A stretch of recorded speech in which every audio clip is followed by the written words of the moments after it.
Well, if you've come to see a presentation called A Customer Service Revolution, Ipsen's Digital Supply Chain Transformation, you are in the right place. So we're joined by Ronan Stevens, the Senior Vice President of Supply Chain Management and External Manufacturing at Ipsen. And we're joined by Ann Robinson, Chief Strategy Officer at Kinaxis. So Ronan, let's just start by introducing Ipsen and your company. Hi, good morning and good afternoon, everybody, wherever you are. Happy New Year. So I work for a company called Ipsen. We are a medium-sized global biopharmaceutical company. We have about 6,000 people worldwide. Our sales are close on $3 billion equivalent. We have 20 products which we deliver into about 115 different countries in the world. And we are focused very much on specialty care products. Our mission is to improve people's lives through specialty care products. We have 3 therapeutic areas through which we achieve this. Oncology, which is about close to 70% of our sales, neuroscience, rare disease, and we also have a small consumer healthcare business as well. We are very much focused on innovation. As I said, we have about 14 to 15% of our revenue is invested back into our research and development activity. And let's flip it over to you, Ann. I know Ipsen is using Kinaxis Rapid Response as part of what they needed to do for the digital transformation. Ann, could you talk a little bit about who Kinaxis is? Absolutely. Thanks, Steve, and good morning and good afternoon as well. Kinaxis is a global supply chain planning software company, but we're also really leveraged for risk resiliency.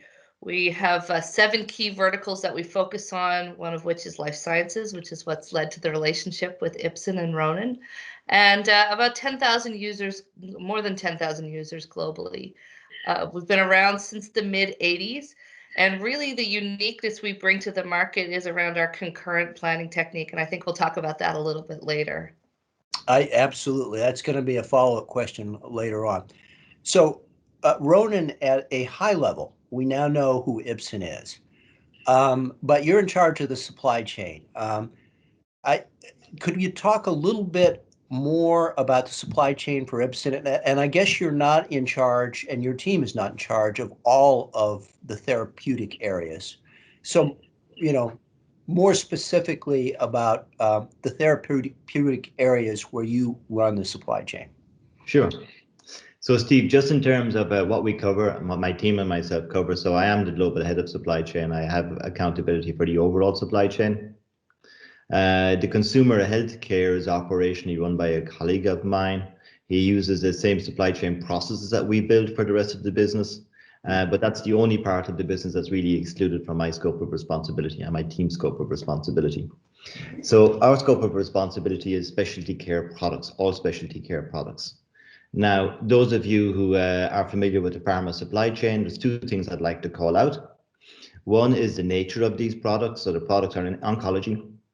So they are designed to improve, they are designed to prolong or even save patients' lives. They are critical products. Neuroscience is something similar. It can be for pain management. It can be to basically make dramatic improvements in people's lives. And of course, rare disease. And rare disease, some of our products are dealing with some very, very horrible diseases. And we have a very unique place in addressing patients' unmet needs in those areas. So our mission is critical, that we always bring our products to market. The second thing is, and this is typical of all supply chains and pharmaceuticals, it is a highly regulated market. So it goes with the nature of medicines. The product is very regulated. It's very, very controlled. It's also fragile. It's fragile from the point of view, it often needs to be shipped in very specific temperature conditions. And of course, it's got a shelf life, which depending on the product, it can be either short or long. So these are the natural constraints we have inside the pharmaceutical and biopharmaceutical supply chains. Yeah, so a lot of complexity around pharmaceutical supply chain. We've certainly been hearing a lot about that around vaccine distribution. And when you think about your customers and the various industries you serve, would you say pharmaceutical is the most complex, one of the more complex industries that you guys work with? Yeah, absolutely. It's certainly one of the more complex industry verticals for sure. I mean, everything, if you think of multiple parties being involved in drug distribution, so everything from the challenges around harmonizing data across multiple ERPs. We had one customer that just had a significant mismatch in supply and demand and resulted in tons of waste in their supply chain. So if you just some of those basic things, but then you get into the complexities that Ronan called out around expiry management or jurisdictional control, that only certain ingredients can go to certain customers in certain countries, and then add in the challenges around clinical trials and things like that. I mean, it just leads to complexity over time and complexity across the different markets that you serve. Yeah. And Ronan, let's get into the meat a little bit. So you guys went through a digital transformation.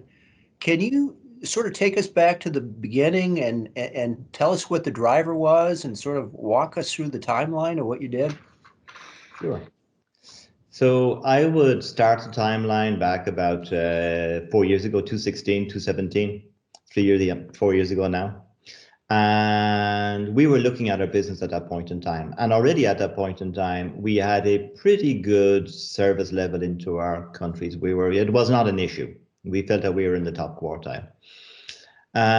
But we were looking forward. And what we were looking at is the growth we had in our business. And our business was relatively simple at that point in time. We had three major products which we were delivering into the countries I spoke about earlier. And then we had some other smaller products, but that was pretty much it. But just to give you an idea of Ipsen, I didn't mention this in the introduction. In the 7 years I've been in Ipsen, we have increased our company revenue threefold. So that gives you an idea of the growth pattern we have seen. And over the same period and going into the future, we are not just the growth of complexity far outpaces the growth of revenue. And that is something that's also a common feature in many industries, but especially in pharma. And some examples around that is as you add molecules, obviously you increase the number of SKUs you have and the amount of packaging you have. But even inside a molecule, as you increase your presence into different countries, into different markets, every single market is market specific in terms of the packaging and the label, the leaflets and the information that you provide with the package. So a product designed for Germany cannot be sold in Italy, it cannot be sold in France, it cannot be sold in Spain. It is specific to Germany. And then on top of that again, as your product indications expand, so the therapeutic indications your product is used for. So a product which was designed to treat illness A may also treat a variant or an illness B. And as that is approved, then that completely refreshes your packaging again. So your packaging has to change to reflect that. You have to refresh your inventories. You have to do version management on your packaging and so on. So the complexity is exponentially increasing versus your sales and revenue. Now, what that meant for us back in 2016 is we were looking at this and we were thinking, what's coming next? And we realized that working as we were working at that point in time, we would probably fail. And one of the first things we did is we went and we assessed our current status of our supply chain. We wanted to understand how agile we were and our ability to manage this future market. And we commissioned a piece of work internally. So we did this with our own resources. We went off and we measured the time between a sales event or a surge in sales event in any particular market and the moment that signal became an active action in a manufacturing site. And that time was actually 2 months. Ooh. And we were surviving on that because we had inventory, we had steady products, but we realized that was not going to work. So one of the things we realized we had to do is we had to fix that. Another issue we had is given the growth rates, very, very simply, the sizing of our distribution capacity was too small. It was internally based. It was actually based out of one of our manufacturing sites. And we were faced with a choice as to whether we would actually invest and grow that distribution. So basically warehousing, cold chain warehousing distribution capability, or would we work with an external partner and do that? So that was another thing we had to face up to. And lastly, we realized as well that sales volatility is one thing, but agility in manufacturing is something else that we actually have to respond to it. So it's not just about forecasting and trying to make sure you have a good forecast. Sometimes your manufacturing has to become more flexible. Typically, pharma supply chains from beginning to end of the manufacturing process, many drugs, especially the more complex ones, can take over 1 year from the start of the chain to the end of the chain. And from the semi-finished goods stage, the moment that product becomes market specific, very typically it's 2 to 3 months. Now that's when you're manufacturing internally. When you're manufacturing with external partners, that can be up to 6 months. So if you're looking at a market where you might have lots of high volatility, your product is market specific, you're working in a specialty care area or even a rare disease area where you have very few boxes of very high value going into those markets, very important to the patients, but is market specific, and then you have a very long lead time. What you have is the perfect storm in terms of not being able to achieve your supply goals. You have very high risk. So we realized that back in 2016, and we set out to basically do a number of things. But before we decided on our strategy, we wanted us to decide and commit on what is it we want to achieve as a team. And we basically came up with 3 things. What we said is, number one, we're not going to talk anymore about incremental improvement in on time, in full, and other typical service level metrics. We just decided we will commit ourselves over the next few years to bring our supply chain to a capability where we never stock out. Now, why do we never stock out? Because we never want to interrupt a patient's treatment. The product is too critical to patients. The second thing we said is that we, given the importance of our products, given that we are an innovative company bringing new products for very much for unmet needs for patients' therapeutic needs, we also said that we need to be able to launch on approvals. So the moment we have regulatory approval, in other words, the health authority in any specific market says, you're good, your drug is good to go, get it on the market. We want to make sure our supply chain has that drug available to patients immediately, because we do not want patients to miss 1 day of treatment once the new drug is approved. And the last thing we said is, while we're doing all of this, we also need to think about our responsibility back to our own company and the stakeholders, but also the investment our company is doing in terms of growing our portfolio and therefore repeating this process of bringing innovative drugs. So cash is the lifeblood of investment. So we realized we also had to free up cash. So that was the last thing we added in there. So we can free up cash by driving down the product of our goods and therefore improving the core operating income and through cost improvement, but also by releasing cash from our net working capital, in other words, reducing our inventory. So this is what we set out to do. And we asked ourselves, what is stopping us over the next few years from achieving that? And we realized, given the lack of visibility inside our supply chain processes, we were never going to achieve this. So we immediately decided we have to replace our supply chain systems and processes. And that's how we started talking with the Kinaxis team and the rest of the team as well, in order to achieve that. The second thing we realized is, given the growth, I mentioned earlier that our distribution capacity was not sized correctly, so we realized we would have to work to do that. So we actually went and we sourced and contracted a partner who would grow with us, so a professional distribution company specialized in pharmaceutical distribution worldwide, who's the right size for us to work with and who would grow with us as we went forward. So that was also done.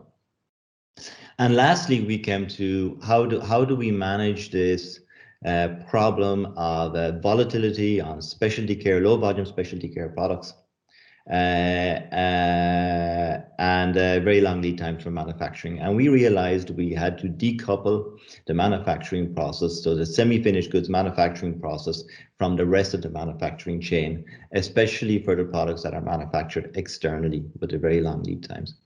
So there were the 3 areas that we set off to do, and that's what we addressed. So that was basically our problem set. And we created 3 initiatives to address that. So the first initiative was to gain the worldwide global visibility on distribution, supply, demand, and inventory, which we were missing. The second initiative was to right size our physical distribution capacity. And the third initiative was to deal with this problem of long-term, long lead times versus very volatile and potentially low volume market requirements for market-specific products. So basically, we needed to decouple the end of the manufacturing process from the upstream manufacturing process. And that's what we set out to do. Great, Ronan. I want to circle back in a second to the replacement of supply chain systems. But before that, I'm guessing some of the folks that are listening in here don't know what you mean by decoupling the supply chain. Can you explain that a little bit? Well, when you're looking at a supply chain where the entire process, if I take one of our products, for example, we start our manufacturing process with amino acids. So we string together amino acids in a very, very complex manufacturing process, and that product then becomes an active pharmaceutical ingredient. That active pharmaceutical ingredient further along the chain moves into a drug product manufacturing process. That drug product manufacturing process eventually moves into a packaging process and eventually becomes a finished good. That entire process end to end can take anywhere between 12 months and 18 months to do that. So if you are looking for any pharmaceutical process product to be very, very reactive, what's key to being reactive is to be able to master the last step. How do you move the product from being an unlabeled finished good, which is available for any market, to being market specific in a very short space of time? So, in the supply chain school, everybody learns that aggregate forecast is far more accurate than the market specific forecast. So if you're able to work at an aggregate level, you're going to have a much better service level than if you're working at a market specific service level. Mm-hmm. The other thing we learn in supply chain school is that one of the single biggest factors in terms of being able to deliver reliably is your replenishment lead time. So the shorter you make your replenishment lead time, the better you will manage the variability in demand. So that's what we set out to do. So what we wanted to do was have a replenishment lead time, which is greatly shortened. So no longer looking at somewhere from typically 6 months. We wanted to bring that down to 2 weeks by completely separating out the packaging activity from the rest of the upstream manufacturing. And of course, by doing that also, we're working our forecast at an aggregate level and not at a detailed market level. So we're always making sure we have the right semi-finished goods available to meet all of our market needs. So basically, if I was to sum it up, the upfront part of the supply chain proceeds as normal on forecasts that are easier and more accurate. The toughest part to forecast is the SKU level where the packaging comes in. So exactly. you needed to be very, very quick on the packaging piece and do, instead of trying to have all that packaging at a manufacturing facility 2 months up front. Would that be accurate? Absolutely accurate, yes. Completely. Okay. So let's circle back. So that was one piece of it. Another piece was supply chain systems. I know you did Kinaxis. Did you do other supply chain systems, or was that really primarily your supply chain planning venture? I would say from the planning point of view, we focused on 3 things. So obviously putting Kinaxis in there as a supply planning system was key to our success, because if we didn't have that software to back up what we were doing, we would not have been able to gather and to manage the data and the planning processes we need. But the other thing, of course, around that was the supply chain processes. So making sure that we were also creating performing supply chain processes. So what does a country level S&OP process look like? What does a site level, a manufacturing site level S&OP process look like?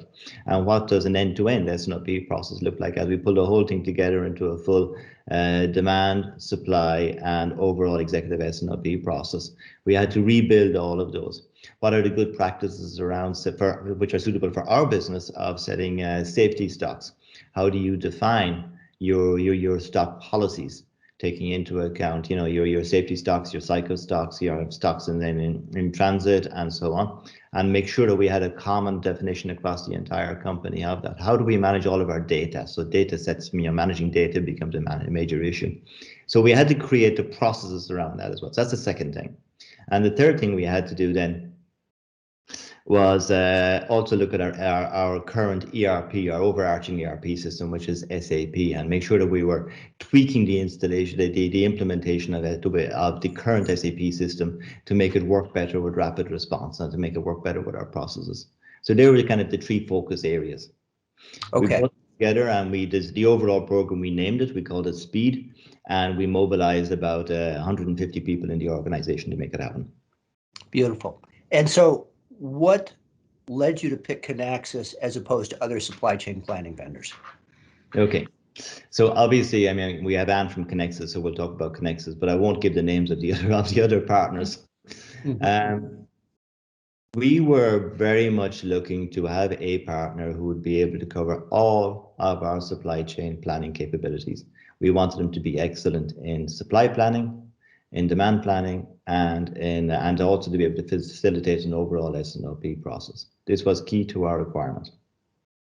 We needed to have real-time visibility on inventory, supply demand, and supply and demand across our organization. And we wanted to have somebody who would be able to help us with our overarching demand. We wanted to be able to work with a partner who was able to help us with what we're calling our single version of truth. We wanted to make sure that Ipsen has a reference basis, what our forecast is, and that reference basis is true across our operational planning, so our forecast for running our supply chain. It's also true for what we put into our budget on a year-to-year basis, and it's also true for what we put into a 5-year plan. We want to have one set. So it was important to us to have a partner who was able to give us a tool which would allow us to capture all of those forecast processes and keep them harmonized in one place. Beautiful, Ronan. And to me, Anne, when I listen to it, what Ronan is describing is concurrent planning, which is one of the ways I think that Kinaxis is differentiated. Could you both describe what concurrent planning means from your perspective, and if there's other differentiation behind Kinaxis, go ahead and tell us a little bit about that. Yeah, absolutely. So when we talk about concurrent planning, it really is the ability to have this synchronized end-to-end view of your supply chain. And as you tug on one part of that chain, seeing what the impact is on the other parts of your supply chain in real time. So what we bring is this ability to sort of plan, monitor, and respond as soon as something happens, which is why it's been so critical through all of this pandemic. Because you can know if there's a change or disruption in your supply chain, it's immediately surfaced and you can drive immediate action to respond, which is rapid response. So I guess aptly named.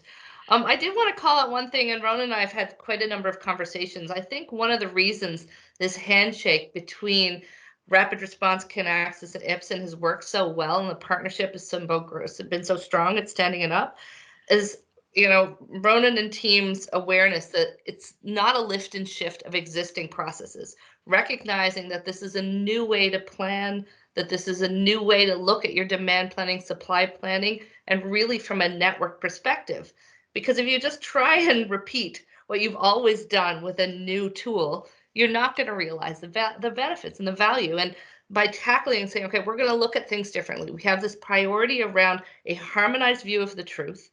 We want to make sure that as something happens, we can drive decisions in a different kind of way, that what happens in one country is going to be different than another, that we want to keep it as sort of generic as long as possible so that we're able to be as efficient as possible. This notion of empowering the planners through a network perspective really required the wisdom of a senior supply chain leader who can actually say, look, we're going to do things differently. We're going to challenge our processes, and we're going to marry that with a solution that's going to allow us to deliver in a new way. So it's really been a great handshake between the technology, but also the understanding that it's the planner and the process that's going to deliver the value. Now, I suspect mostly it's going to be supply chain people, but I would suspect there's digital transformation people that are going to be listening in, and they may not know what sales and operations planning is. So perhaps you could talk a little bit about the different timing horizons and how, when you do scenarios, the financials ripple all the way through. Yeah, I'm happy to, and I'm sure that Ronan has a perspective as well. But when we talk about sales and operations planning, we're really looking at a longer time horizon. You want to understand what the impacts of your decisions are going to be as you cascade into the future. That what we're finding, and particularly as sort of our timelines get faster and faster, the term sales and operations execution is also coming into play. And the benefit of having this real-time, transparent, end-to-end view is that as you make the longer-term decisions, the big picture, it can immediately trickle down to that execution perspective, so that you're ensuring that there's no latency in decision making, there's no gaps. Traditionally, these sales and operations planning, where you would have executives from your sales organization, from your various operations organizations, your finance in the room making decisions, it would still take hours, days, maybe even weeks for that to cascade down to actually seeing the realization of those decisions. But by having this transparent view where, again, all of the links in the chain are connected through your technology, you can immediately realize that execution, which is really a necessary, that's table stakes these days to be able to perform. Now, Ronan, one of the interesting things I think your organization is doing is you've got a continuous improvement process to sort of something bad happens to figure out what it is and make sure it doesn't happen in the future. Maybe you could talk a little bit about that. Sure. So one of the advantages of digitalizing your supply chain is you start getting data. And I think it's something which actually we probably underestimated the richness of the data we would collect when we started doing this. We started doing this, as you know, to really get control and basically concurrent planning type control over our supply chain. But we probably underestimated how much we can get from just knowing more factually about what's going on in our supply chain. Now, obviously, continuous improvement is a part of every supply chain, but what we actually started capturing is very, very precise statuses in terms of our inventory at any point in time. So we were able to, for example, we were able to at any point in time understand what part of our inventory has below 50% or 75% of safety stock currently in market. What part of inventory at any point in time is likely to stock out based on our current supply and demand inputs and patterns. And Ronan, these alerts come from the Kinaxis system, right? And these alerts are coming from the Kinaxis system. It's coming from the data which is now available to in Kinaxis. And we had a very crude version of this in place before Kinaxis went in there. We call them amber alerts and red alerts. Our amber alerts was any point in time over the short-term forecasting horizon. We saw that projected stock would drop below 25% of safety stock. We called it an amber alert. And we still do. Our data is just far more accurate now. And anytime we were projecting to actually drop our safety stock below zero, in other words, we would stock out unless we took an evasive action, we would call that a red alert over the horizon. Now, what we've been able to do is track those with far more accuracy, but what we've also done as part of our continuous improvement drive is we've started tracking and capturing the incidents, but also the cause behind the incidents. And we put it into a database. Now, what we're doing is we've been inspired by the manufacturing health and safety models. So in manufacturing health and safety, typically you have this kind of pyramid. And at the top of the pyramid, you're trying to avoid accidents. So people having accidents. At the top of the pyramid, you put fatalities. You never want to be at the top of the pyramid. You never want to have anybody die on a manufacturing site. And below that, you put injuries requiring hospitalization. Below that, you put injuries requiring first aid. Below that, you put near misses. And below that, you put your safety observations. In other words, nothing happened, but I saw something which was dangerous and something could have happened. And by working the bottom of the pyramid, methodically, you never get to the top. You never get to a situation where you have a fatality. So we adopted the same thing in supply chain. So what we're doing is at the top of the supply chain, we stocked out. We consider this like a fatality. And at the bottom of the pyramid, we're putting basically our near misses on our observations. So what are we seeing? And of course, the key input into those is going to be our amber alerts and our red alerts when they happen, so we fully understand what's happening. So as a result of that today, for example, we know that the single biggest driver, and we have accurate percentages on this, is forecasting inaccuracy. So no big surprise on that one, right? And we know that the second biggest driver typically is importation issues, which can be importation documents. It can also be a quality release in a country. Again, one of the complexities of the pharmaceutical supply chain is some countries you actually have to go through a very specific quality release process before the product can be sold. And surprisingly, towards the end of one of the least the lowest drivers is manufacturing issues.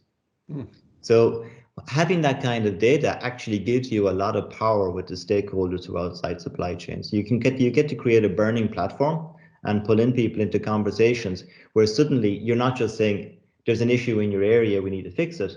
It's my opinion. You're saying there's an issue in your area. Look, it's a fact. You can see it's a fact. And it gives us a lot of power to move the company in the right way. Yeah. I think I'd like to turn to the benefits you got out of all these projects and all the work you've done. So I guess I can summarize it basically. You know, I think I put on the table, we started with a pretty good level in on time and full.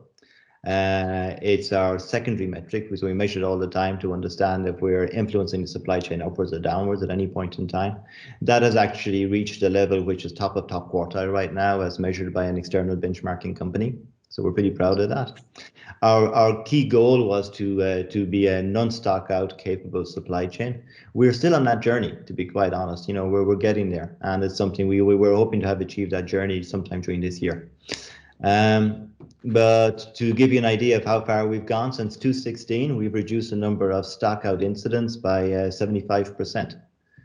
Now, inside, I think I need to define what that means as well, because when we're talking about a stock out, it is very, very strict, right? So some of our markets, some of our stockouts involve markets on a very small product, which maybe just moves a few boxes over any particular month. So it is very, very small. And none of these stockouts we're talking about have provoked any interruption to patient treatment. It's basically the next level of the supply chain down had a gap. But again, going back to our pyramid model, that's exactly what we want to eliminate. We never want the patient to be touched. Right. And what about, you mentioned at the beginning that you want perfect customer service, but you want to reduce your inventory and free up cash. Have you done okay on that side? Right. So actually, not just on the inventory, but also on the free up cash. So I'll take two examples on that. So one example is obviously through our inventory. We have much better strategic use of our inventory. Our inventory in the past was kind of more of an art. Now it's more of a science. So in the past, because we didn't have our inventory, our supply chain was not fully joined up. We were not optimizing the different nodes in our end-to-end supply chain where we're holding inventory. Now we know exactly where our inventory needs to be, given on the data that we are collecting. But having said that, we're still collecting the data, right? So we've been live with a rapid response for about a year now. So we have very accurate supply and demand data for about 1 year. We fully understand over that last year what we forecasted at any point in time and what the actual sales were. So we are building our data set on which we can also build part of our inventory policy. So we're continually getting better as we go forward. We're keeping our inventory at a level which is good and correct versus benchmark. I don't think we are excellent in that area yet. I think we will get there, but we're keeping it in a certain place. But the other thing this has allowed us to do is be more innovative. So we talked as well about the agile packaging initiative. And as part of the agile packaging, or the decoupling initiative we talked about, as part of the decoupling initiative, we actually brought in a specialist manufacturing partner that we work with. And we're giving them all of these small volume, very volatile SKUs. So basically our C parts, which are very volatile. And we're asking them to manufacture them. But because this person is specialized and set up to do it, we're also saving money. So that's another area where we're giving back, we're giving back cash. Much better to have a small partner manufacturing these with a small setup time than have it done by one of the major manufacturing partners who are just not equipped to be able to do small runs. So that's another area. So in terms of our initial goal, we've actually surpassed our overall expectations in the cash we're giving back to the company. Right. There's sort of this thought that when it comes to service levels, you get to a point where if you try and push the service level higher, you have to keep exponentially more inventory, and that the ROI becomes impossible. To say that we're going to have, no stockouts. A lot of supply chain companies would say that's stupid. Yeah. Now, I know, when you guys make a mistake, somebody dies or could die, right? So it's different for you, but perhaps you could sort of address that way of thinking. So let me do it this way first of all. So first of all, Yep. I think absolutely right. So we for us, failing is not an option. We cannot fail. We have to keep delivering. We have to keep bringing our product into the marketplace. We never want to fail a patient once. Anne talked earlier. She mentioned as well. You can't just keep doing things the way you always did it, right? So if you don't change anything else in your supply chain and you want a better service level, then you can add more inventory into your supply chain. But it's going to be very expensive, and it won't always even get you, even with more inventory, it won't always get you to where you want to be. I think you need to go back to basics and understand what actually drives your inventory and service levels in supply chain. So at any point in time, there's basically three variables, right? You have your variability in your demand, you have your variability in your supply, and you have the replenishment lead time over which you're operating. So if you want to be able to improve your service level, but you don't want to increase your inventory, then you have to play on those three parameters. So, and that's what we're doing with the initiatives we've described. We are reducing the variability on demand by moving to a more aggregate view of our demand instead of a more country level view of our demand. Yeah, the decoupling. Exactly. We're reducing the variability of our supply. Now, inside the scope of this conversation, obviously, I talked about, it's the agile packaging or the decoupling, which actually allows us to stabilize our compensate our supply of ever short versus the requirements of the market in a more expeditive manner. On top of that, and out of the scope of this conversation, we're obviously also working across the rest of our manufacturing initiatives and making that more stable. And the third thing then is obviously reducing our lead time to marketplace as well. And reducing your lead time to market is capturing those signals much earlier. So not having this 2 months of data lead time added onto your physical lead time in order to be able to adapt your manufacturing and supply to market. But it's also, of course, the decoupling again and being able to reduce a lead time of 6 months in some cases to a couple of weeks through a more agile approach to your packaging. Yeah. So, and I think what Ronan is describing is a very agile supply chain, right? Mm-hmm. And I would argue one of the things this pandemic has done is sort of brought agility to the top of a lot of supply chain leaders' goals. Perhaps you could talk a little bit about what you're seeing around agility. Yeah, no, that's absolutely the case. I just want to echo some of the things that Ronan was saying. The way I think about this trade-off around inventory and service level, what you're talking about is really how to reduce the uncertainty in your supply chain. And that uncertainty reduction comes from better information and faster information. So if you talk about agility, it's having access to faster information about the truth of what's happening in your supply chain so that you're able to respond more quickly. And that's part of that transparency allows you to reduce your inventory levels because you have greater certainty, maybe not perfect information, but greater certainty about what's happening at the various nodes. And now this notion around, okay, so I know what's happening from a supply perspective, and I have better transparency and understanding from a demand perspective. Now I can respond a heck of a lot faster, almost anticipatory in that response, so that I can mitigate issues before they happen. And that's really the crux of what agility is all about. Right. So you mentioned earlier sales and operations execution, which I think is not a term that's as well known That's in true. the industry, but I think that's what you're describing, right? That's right. That's absolutely right. To understand what are all the dynamics, what are the big ticket items, what are the small things that could be a massive disruptor? What if that one country label isn't available? Well, Ronan's team figured out how to make that be a non-issue for them. But if they hadn't done this exercise, didn't have that level of transparency and rapid access to the information, that would be a 6-month problem, not a 1-week problem. Exactly. And that's absolutely what we're talking about. So, Ronan, I brought up the pandemic. Has the pandemic caused you to change the order of your supply chain initiatives, what you're going to do going forward? Not change, no. Maybe reinforce. Okay, reinforced. If I look at the impact of the pandemic on supply chains overall, so we're talking a lot about, supply chain and pharmaceuticals in general. Obviously, we're talking about supply chain as well for the actual vaccines which are coming forward. I think the parallels I would draw is our supply chain, like the vaccine supply chain. Obviously, one of the questions we have is, in times of crisis, how do you step up manufacturing at a very, very short notice, and how can you get that supply into market very, very quickly? And the other issue is, how do you distribute in a world where suddenly your distribution paradigm has been basically broken?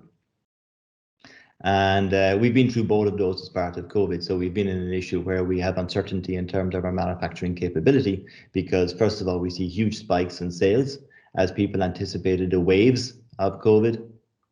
And we also, of course, like many companies, we also saw our manufacturing personnel starting to be infected by the disease at different points in time, and we had to address that. So let me deal with that one first. So what we actually did was, thanks to the planning visibility we had, we found ourselves going from a supply chain in COVID, which was a bunch of people working in an office together and a number of offices together and having lots of physical face-to-face conversations as part of our day-to-day actions, to overnight suddenly finding ourselves completely separated and not seeing each other, but working virtually from home. And it worked. It worked because we had the data. We had the data we were able to work with. We had the connectivity. We understood exactly where our supply chain was sitting at any point in time. Fortunately, we also have other digital tools such as Teams, which we're working right now, which allowed us to work effectively as people together. But had this happened a year earlier, before we had finished our rapid response implementation, we would have been in a very, very different situation.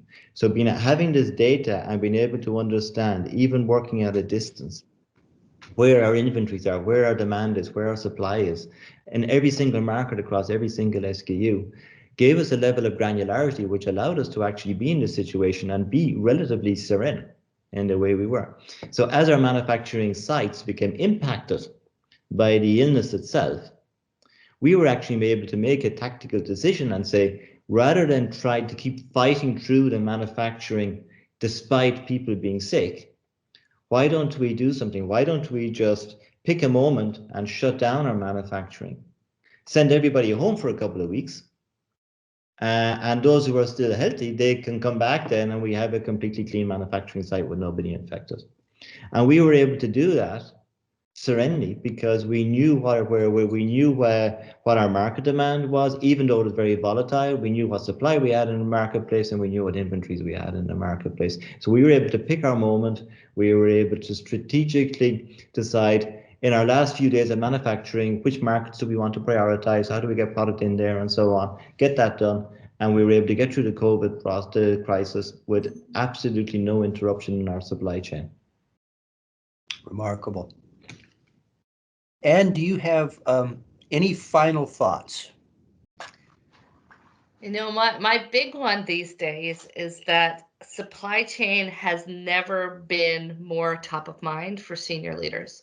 You can't turn on the television without hearing somebody talk about supply chain, particularly in the context of vaccine distribution. So for your audience, Steve, I would say if you have not done so already, ensure that your chief supply chain officer has a seat at the corporate strategy table, because they truly have, as Ronan is a prime example, have the understanding, insight, intuition about what's happening at your customer from a customer vantage point, as they're truly the last part of your organization that touches your product or service, quite frankly, before it's consumed by that customer. And so now is the time. Elevate your supply chain strategy to be part of your corporate conversation. Well, that's a great place to wrap it up. I'd like to just say that we didn't leave. We had 45 minutes. I knew there was going to be great content. So we're not doing live question and answer.